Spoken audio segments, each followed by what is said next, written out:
Well, can he? He can. Yes, He's he gonna show you today. This is the Big Finish at Lincoln Lodge. We're about to get it on the show. So come on, everybody, and get the show on the road. Let's get it on the road.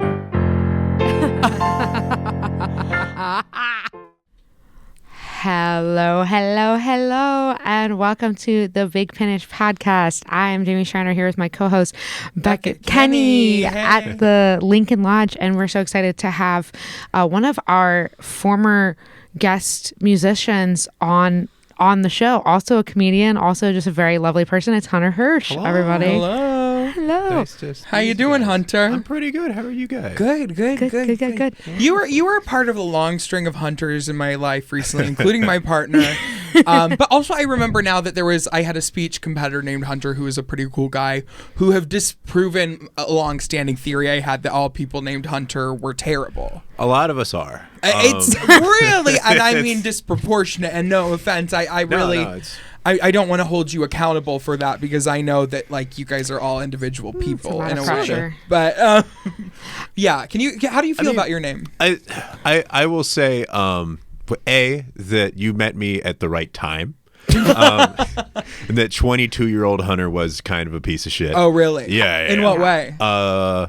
A lot of lying, drug addict. Okay, slay. A lot of just insane narcissism. Slay. That kind of shit. Sounds like a few Alexes I know. Yeah. Hunters and Alexes, we have a lot in common. But if you look at the famous Hunters, you've got country singers. Yeah. Then you've got Hunter S. Thompson.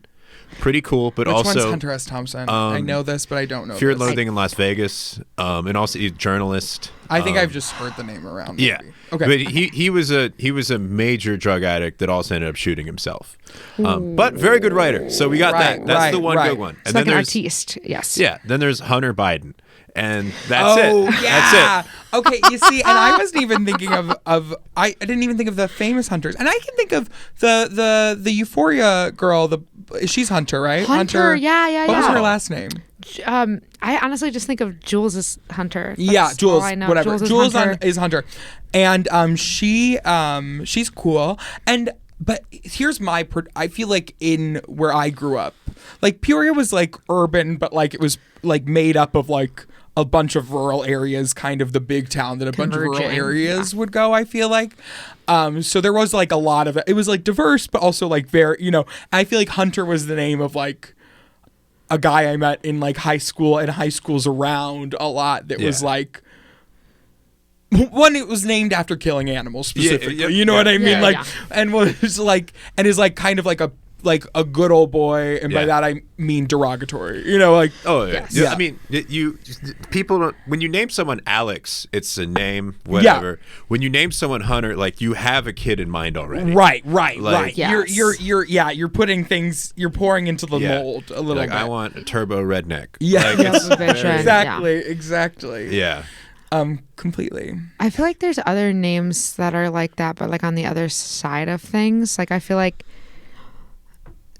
Delilah is one of those names. I feel like Phoebe is one of those names. There's just certain names that I think just have such a connotation in the way that they sound that it just like, whether the kid wants it or not, like it's either they become that vibe or they fight against it. Okay, speaking of which, I've been workshopping a new drag name for if I ever do drag, which I'm sure I will, is what I've always said. Yeah, you always say every episode. I used to want to go by the name Roe v. Wade. Roe v. was the first name, Wade was the last name, but now, unfortunately, this was forever. This was forever my name. This is not like something that happened since Dobbs was overturned. Truly, yeah. And it was forever like, something that I thought it was like a cool name. I was like I'm political and like I'm like funny, it's a pun, but now it's too heavy. I said it in at like the Annoyance on like a mic where they were like, does anyone have a drag name? And I'm like, this, and then people got like mad. Like people got mad at me. I'm like, okay. But okay, now my new one is Beckett Bouquet. Yeah. The only thing I love the 3 B's and the X, alliteration I was going to say is I'm afraid of the 3 K's in it. they're not together. They're separated. Yeah. But like, are they like felt in the name? Does that make sense? You don't think so? I'm overthinking it. I was not aware at all. Yeah, I think for me, I'm just trying to make sense of the fact that like you said Roe v. Wade and we're like, and people were offended. It was crazy. But you're like worried about the KK. You know what I mean? Because it's like the K's are not at the beginning of the words. I'm like you're overthinking all of them. Maybe I'm overthinking all of them because I was trying to come up with a pun name for forever. Hunter, do you have a drag name? No, not yet. Gatherer? That's Gather. we just found it. Could you just change the K's to C's? The thing is, Beckett doesn't, and Beckett doesn't make any sense. Yeah, with a C. It'd be Beckett. Yeah. Becky, I think we could, but Becky almost doesn't either. Like if it was Becca, for sure, that's an easy sell. Becca. You know what I mean? Like, yeah. Like we could get the demographics on that, no doubt about it. But like I don't know. I think we'd lose the 18 to 20 range if like we did a C with Beckett and you know. Yeah. I think that it's not obvious in the name, and I don't think it is like something implied in the name at all. Yeah. But I think it's something that could easily be weaponized in the name. Do you see what I'm saying? Yeah. I just hear what you're saying. But I still think I like it. I But didn't now think that about I it. said it, now that the first time I've introduced it publicly is immediately with what I said after that, now it feels like it kind of ruined it in a way. But Yeah, I mean, I think if someone came at you with that, I think the general consensus would be, well, that's ridiculous. okay. Yeah. Yeah, no, but the general, no one would think Yes. no one would think Unless you made them like capital inside each word. Right. Like, No. That would be a no. little bit. Yeah, No, that would be little- a lot. That would be a lot. Okay, yeah. It is like, it makes me think of like, I'll sometimes be like laying down to go to sleep at night and I'll think of like a completely fine, innocent joke that I do and I'll be like, but what if this is disrespectful to this? You know what I mean? Like, I've been on that train recently a lot too, it's of the like worst. feeling I'm like sorry. I've also been, I think honestly more like, well, I've always been a little like out there in what I joked about.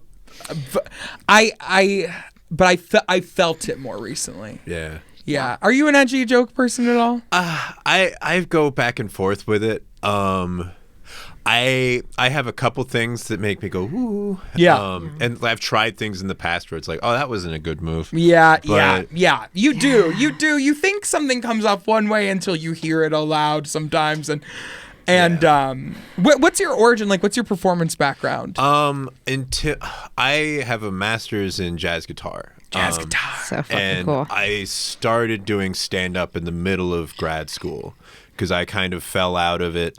I mean, I still love the music, but I quickly started to see that like it's just so hard to make a living doing that. Yeah, and I didn't really completely. want to. And I tried stand-up, and everyone, like, I bombed the first time I went up, but everyone was listening. Yeah, which for a yeah. jazz musician, that's crazy. That, Yes. like, everyone's paying attention. So You know what, though? That's actually something that I've realized that as stand-up comedians, we're very privileged as performers to have, because that's something that, like, in the spaces that drag queens perform, that's not like, no, people are often not paying attention. People are dancing somewhere else. Yeah. Or if people are paying attention, it's like not in the way you would expect somebody to at like a stand-up show. You can't like do as many like things that like aren't big and flashy, you know. Yeah. I mean, I did like a birthday party last night, like a comedy gig at a birthday party. It was like somebody who saw me at a Laugh Factory show was like, you want to do my husband's 55th birthday? And I had to compete with the buffet.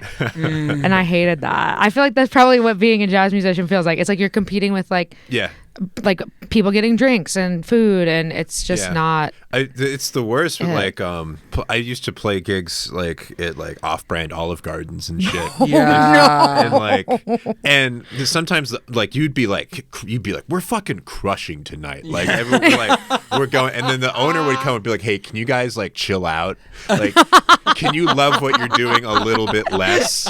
Like, we're like, it's no one really gives a shit. And I don't know. You're meant to be the ambiance. You're not meant to be like the center of attention as a jazz musician. How would you say that and this is going to be something that is actually insane to ask. Sure. But how would you say jazz and comedy are similar? I mean, that's. Oh, dude, I could talk about that for an hour. Yeah. One of the I used to like when I was practicing bass lines on guitar, I used to put on comedy specials and just walk with them. And what I found was that like comedians have a pocket. Like there's a tempo. And like rhythms are a lot more forgiving than people think. Yeah. Like Patton Oswalt, Werewolves and Lollipops is like 108 beats per minute. He sits there like the whole time. Yeah. And like, rhythmically it's you can take lines that comics say and harmonize them, and it's like jazz language. Yeah. Like, it really is that simple. That's something that I think I do resonate with, because I feel like I do. I think I play, especially. I'm sick of my. Excuse me. I burped a little bit earlier on the mic too, but it was closed mouth. We all burped on the mic. Okay, why am I Shrek right now? I know. I'm sorry. Back to jazz. Yeah, you were saying something really good. You don't want to weigh your gastrointestinal systems like jazz. That burp was in time. It was good. No, but I feel like I do have a rhythm, especially. I feel like I have like a lot of variations and like a lot of but that's something I feel like I play with a lot in different ways to say jokes and like different ways to deliver them, and I feel like I do that a lot, where like if you see like 2 videos of me, I'm like the way I do it is completely different, and anyway, yeah. No, I mean, I would love to, if you want to do laughter hours sometime. Actually, I think we had, did we reschedule? Yes, and then I could not come for some reason, and we'll talk about it. We'll get you on, like. But I would love to do that. I would love to do laughter hours, which is when's laughter hours typically? It's Friday nights at the Lodge at 11. Ooh, la, la, la. But like I play under the comics the whole time. Oh, really? So cool. Yeah. Oh, that's fascinating. Like, I didn't. It's like exactly what you're describing. Like I can quickly just like find where they're at, and some like Adam Quaslow, dude, he locks in so fucking hard. With the music. Like, there's certain people where it's like, oh, you really know where your pocket is. Yeah. I don't know. That's interesting. I have a lot of jokes that are like boom, boom, boom, boom, boom, like boom, boom, boom, boom, and then it's like boom, boom, boom, boom, boom, boom, boom, boom, boom. You know, anyway, and then I have a lot of jokes that.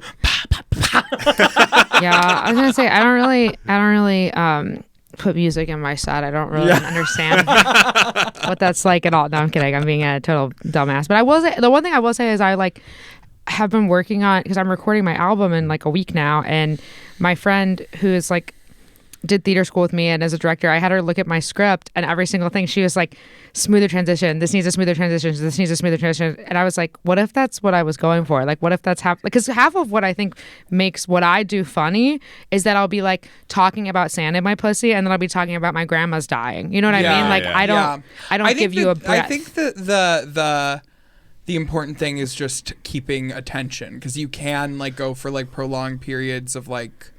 Well, usually when like I have this joke, and I think that sometimes, like especially in shorter sets, if I do them back to back, it's like too much heavy and too much where I like to go into a place where people for a long time will think that the story I'm telling is very sad and like actually start to get people like feeling bad for me, like and uncomfortable and sad. No. Yeah. And then I like to do like a quick pull out of it. You know what I mean? Yeah. Or like, make people like think that like you're saying something that they do not agree with at all. It's like another fun thing to do, Yes. Setting them up to like pull it away. Yeah. Anyway, I jazz. Jazz, man. Yeah. It's that funky fun jazz. Do you, Jamie, I'm interested, I've wanted to ask you this for a long time. So like I have some songs that I do. And I've seen them, and they're very good and very funny. Thank you. But I don't know how to write. So how do you find the difference between like songwriting versus like stand-up, like joke writing? Is the structure that different in terms of creating the punches and stuff like that? How do I decide what's a song and what's a spoken joke? I think that the songs kind of they'll come to me as like a little jingle. Like I'll be in the like I think like Where's Your Clit was just like I was in the shower and I was like, where's your clit? Where's your clit? Yeah, I couldn't. It crawled away. No, but it's like I'll be like in the shower, I'll be in the car, and like a chorus will come to me. Like I think for Sandy Pussy, like Sandy Pussy. So that was the first thing that came to me, and so like I'll take that simple thing and I'll build the thing around it. Oh, okay. Where well, and also I know like there are some where like I'll have something happen to me that like I have one song that I don't know if you've seen me do this one, but I do one that's like about this time that I was ghosted, and I say like, oh, like you're not here and you said you're in love with me, so you must be dead. Like that's basically it. Yeah. And when I first wrote it, I was very angry at the person who had done that to me, and the song wasn't funny. It was sincere, but it wasn't funny. And I like, I shared Alexa Yeager is somebody who I bounce ideas off a lot. I shared it with her, and she said, "This is really good, but it's not funny. Like you need to, it's very honest. It's very, she's like, I want you to keep that, but I want you to take a step back and like, now let's look at it with a comic lens." And I would say that that's very much my approach with either one. Is I always start with like, let's write the truth, and then let's kind of like take a step back from the truth and be like, okay, but what's funny about this situation, and how can we like put that into what's honest about the situation? Did I tell you did I talk about this in the last podcast about my Lana Del Rey lyric I wrote? Yeah, you did talk about this. Oh, damn it. Okay, never mind. Look it up. Anyway, it sorry.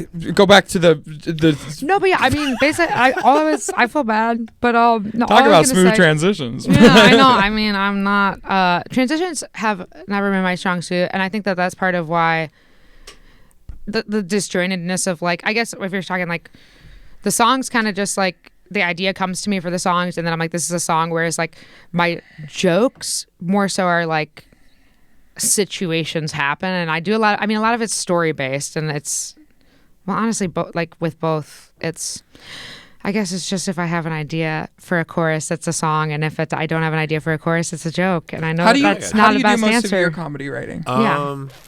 I try to now I'm trying to actually sit down and like focus, and most of the time when I have that half hour where I'm writing, everything that comes out in that period is just garbage.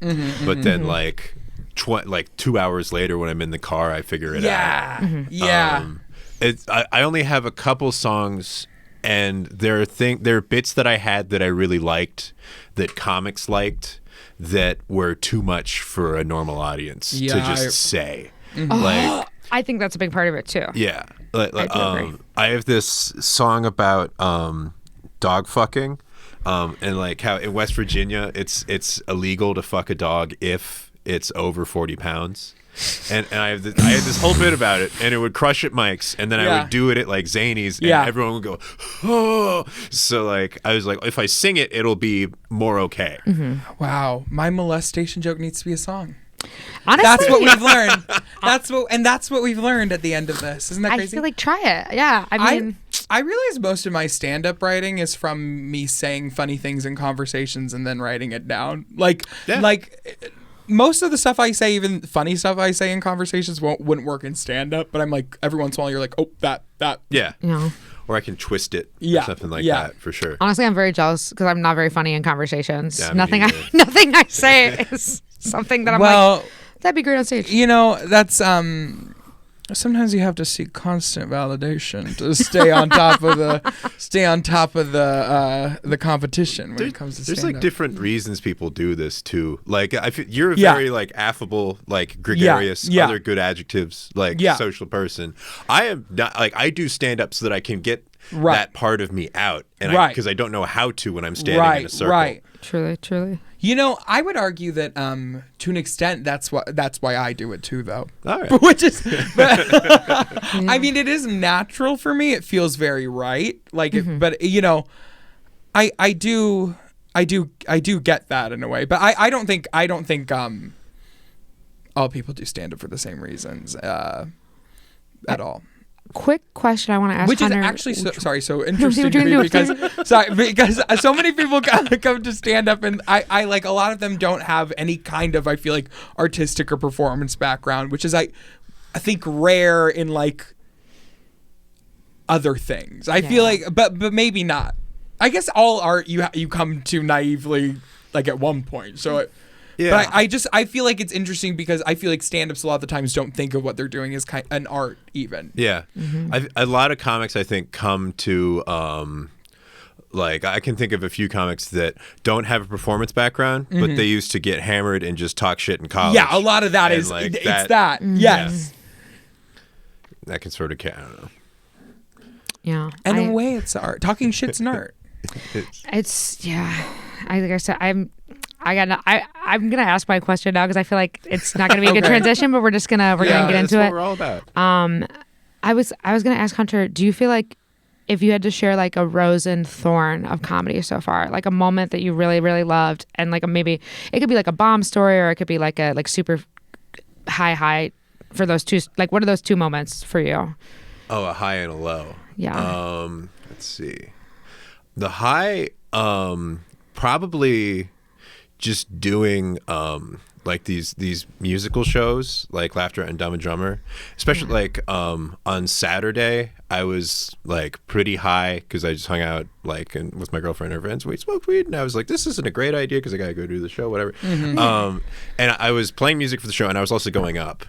And I like now when I go up I play and do jokes at the same time. And I thought that was like the third time I had done it, and I was like, this is probably gonna go terribly, but like I just feel so comfortable. And it's like easier to do both. Yeah, that's awesome. And I was like, oh, this is literally what I wanted. Like I found the thing I want to do for like this is it. Oh, that's awesome. So that's nice. I'm trying to think. There's been so many bombs. Oh my god. I can think of like the first mic I ever did. I bombed so bad that a dude came up to me and was like, "Hey, don't quit." Oh no! It was like the first, he was like, "Keep going." I was like, "This is my first time." Ow! Don't quit. Wow. No Yeah. one's ever told me that. Well, you're doing really good then. Oh, I guess it's because he never bombed. No, don't quit. I mean, I've not been told don't quit. I do feel like there's a lot of. I feel like it's like middle-aged women who will be like, just keep doing what you're doing. Just keep going. We believe in you, baby. Like, yeah. And also like the I feel like the worse than don't quit is when some people will be like, well, you looked like you were having fun up there. Oh, I get that sometimes. I want to walk into traffic. And you know what? That's actually though what we were taught to say in like competitive speech after a round, which this was so hard for me because my high school wasn't like this, and in college, I like to whenever I'm done with anything to immediately complain about it or brag about it. I don't like to like just pretend it happened and I'm okay with whatever outcome. Yeah. Probably because that's not my truth, which maybe it should be. But we were supposed to say after every round we did, we're like, people are like, how did it go? How did you do? We were supposed to say it was really fun. It was really fun. It was great just to be able to perform and like have that moment. And I hated that because I wanted to be like, I fucking sucked. I didn't know any of my lines. If it was good, I also love to say when it was good. Yeah, that's totally reasonable. Totally fair. I relate to that. This is a very different question, but I was wondering, because I feel like all of us kind of grew up in like very uniquely different parts of the country, and I'm wondering like what was one. Wait, where did you grow up? West Virginia. West Virginia. I was gonna say, what's like one really like maybe you loved it as a kid, but like looking back, like just weird fucking fucked up thing that you ate as a kid? Oh, squirrel stew. For real? Yeah. Oh my and god. it'd be like, careful, there's bones and stuff like that. I mean, there's but like I'm half deaf in my left ear from shotguns. Twinsies. Oh wow. I'm not shotgun deaf, but yeah. I was really shotguns were the first thing I was good at. Like before guitar or anything else. I'm sure. Yeah. You said, well, I know you told the story the one time when we had Dairy Queen here of like you shot a deer and cried in your dad. Oh yeah. When Oh yeah. Oh. Which is just like, oh man. But like, did you have any weird fucked up things you ate, Beckett, or not really? Just normal food. I guess I remember as a kid eating mayonnaise sandwiches, Ooh. which now makes me want to gag. But I think I just ate mayonnaise on bread at points. I did I think this might be worse than yours, but we'll see. I did like white Wonder Bread. I would take these like there were these crackers that had like cheese on them and like zesty seasoning, but they weren't Cheez-Its. They were like kind of like I think that. I know what you're talking about. I would sprinkle them on the bread. I would put iceberg lettuce on it, and then I would put on Italian dressing and put another piece of bread on top. Whoa, and eat it because I loved the crunchy of the lettuce. I think yours thing. makes more sense than mine, actually. I think it makes sense, but it's also like people would be like, "What the fuck are you eating right now?" Yeah. Like nobody else was eating that, and I just think I one day was like, I just want some crunchy. One time I ate a lamb soup and I didn't know it was a lamb, and that hurt my feelings when I found out that it was actually a lamb. Yeah, that's when you discover what veal is. I never ate veal as a kid. Me either, thank goodness. Sorry. But here's the thing I will say. I would get this happening to me where I would be at somebody's house and it's like, oh my God, it's steak and you're eating this steak and you're like, why does this steak taste like fucking shit? I'm like, this steak tastes like shit. I hate this. And then like the parents would be like, how'd you like it? And I'd be like, oh my God, it was delicious. I loved it. Thank you so much. And then they'd be like, well, it was deer.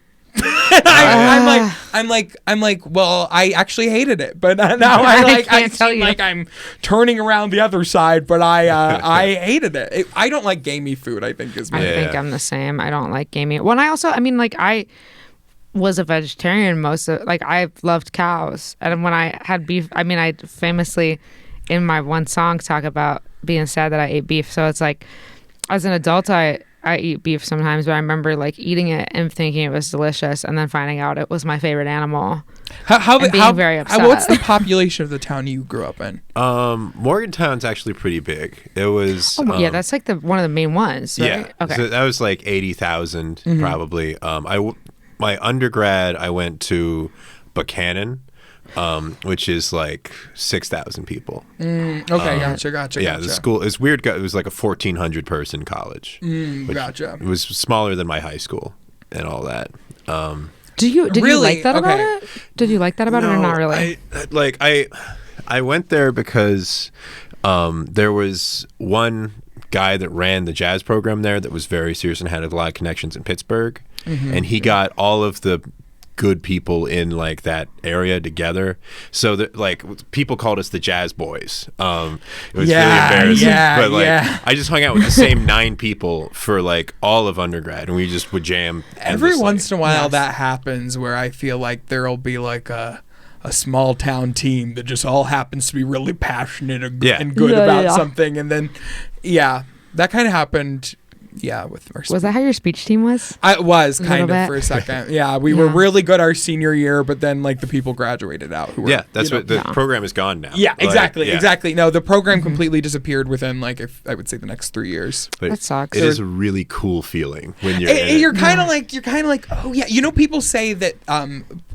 Somebody was talking about how, and this is a lot of theorizing, I don't think we have, but like was talking about how like zombie movies could be like an evidence of like kind of humanity's like, and also maybe like apocalyptic thought in general is like an evidence of humanity's importance. It's like we're the last ones and then we're done, actually the world's gonna die when we die, which but I do feel like the world's ending. It's getting there. It's felt like society is collapsing. It's felt like the pot on low for years. Yeah, like the pot's been on low, and I'm kind of like, it's maybe starting to boil, but then I also feel like it's hurry up and wait. Yeah. But I think we just have more like technology than we ever had in the past for so long. Like for so long we've had more things than we've had experience with for a long time. Where it's like, people couldn't really end the world with bows and arrows, and so, you know what I mean? Like it's like we have a lot of things that could actually, and I'm not saying that it's gonna happen in our life, but like it's kind of insane that like the nuke thing hasn't gone wrong. Yeah. You know what I mean? I'm not saying that part will go wrong in our lifetime, but like it probably will eventually, right? You know? I will say with We do have to go into the song soon, but I was gonna say just quickly with the nuke thing. This is like, I think actually Chris at Laugh Factory, the sound guy, put it to me this way, and I think it makes a lot of sense. When we started doing nuclear warfare, pretty quickly after that is when we started having more UFO sightings, and that's why I do think that like whatever is out there in terms of like extraterrestrial life is probably more intelligent than us. And it was almost like the kids found the matches. Yeah. You know what I mean? And that's when they started surveilling. I think that's when aliens kind of started surveilling, because I think in a way they were like, oh fuck, the kids found the matches. Chris said this to me one time and I was a little high, and I honestly was like, that makes fucking sense. And I know that I sound like a fucking crazy person. No. I know you at home are looking at me like I'm a dumb bitch, and I am. But I think that that's probably the most plausible conspiracy theory that I believe in. Yeah. Of all the ones I believe in, I think that one makes the most sense. Yeah, I don't know. All the conspiracy theories that I maybe believe in, I don't even know to call them conspiracy theories at this point. That's that's how deep I am in whatever conspiracies I believe in, because I don't believe in anything that I have like no strong evidence of. But I think everyone believes that about themselves. So you know what I mean? I'm saying I'm the man in the cave, I guess. What's that? What, the allegory of the cave guy? Yeah, I'm the allegory of the cave guy. Anyway. Any final thoughts from anybody before we do the song? Since it's about that time. I love how I ask it and offer nothing. Hunter, Just I hope you had a good time. I had a great time. This is really nice. Yeah, thank you for doing it. Yeah, Of course, thank I feel you. very accepted. It's great. Yeah. Oh, no. No, it's big for me. So like, Totally. genuinely. Rock and roll. Yeah. Rock and roll. Rock and roll. Let's do it.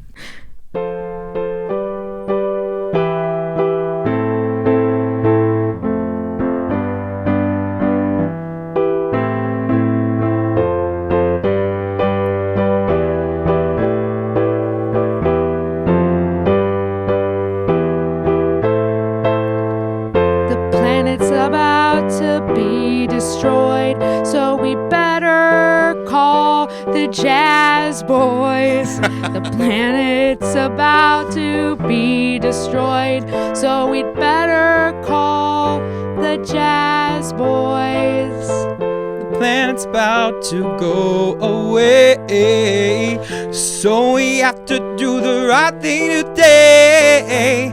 Get the people with the saxes to come and sex us up with some sexy alien blowing jazz. The aliens are allergic to jazz, the one thing that they can't handle on their planet. They actually survive nuclear blast, but if you get really funky, you will blow up their asses. Aliens hate jazz, just like normal people. They're just like us. They hate bebop and eighth notes. They hate it. It's so dumb. Yeah, jazz is really cool. Just kidding, it's not, but I think it is, 'cause I studied it for 6 fucking years. Yeah. And it's like a cult, I can't escape it, and it's just something that's gonna be in my head forevermore. But then, jazz, yeah. Ooh, whoever thought that jazz would be useful, but now we can't kill aliens with it. Wow, the only way the government will fund the arts is if we can kill people with it. Yeah! And we can! The planet's about to be destroyed. Just kidding, it's not! 'Cause we called the Jazz Boys! The planet's about to be destroyed. Just kidding, it's not! We called the Jazz Boys, but if the planet is...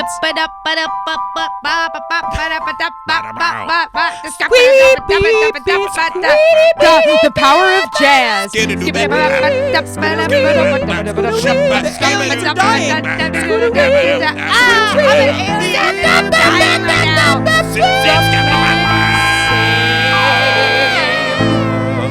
Thank you, jazz music.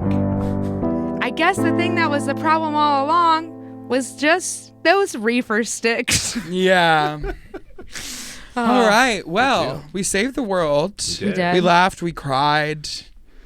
Hunter, it's been a ride. Yeah. Is there anything you would like to plug? I know we already got laughed hours, but you could throw it out again. Dumb and Drummer. Dumb and Drummer. Is, Oh, yeah. third Thursday of every month here at the Lodge as well. Amazing. I'm trying to get something started at Laugh Factory soon. Hell yeah. So I can't plug that yet, but Slay. I'm making it real by mentioning it here. So. Oh, Ha we ha love Hirsh that. We love that. on Instagram. Stay tuned. Follow Yeah. Hunter, and then you can go see any of those 3 shows that he is a part of. Thank you to the Thank Lincoln you. Lodge. Thank you to our producer, Christine Ferreira. Thank you to our accompanist, Beckett Tam. We'll be back This next has been time. The Big Finish. Bye. Bye-bye. Yeah. This is The Big Finish at Lincoln Lodge. We're about to get it on the show. So come on, everybody, and get the show on the road. Let's get it on the road.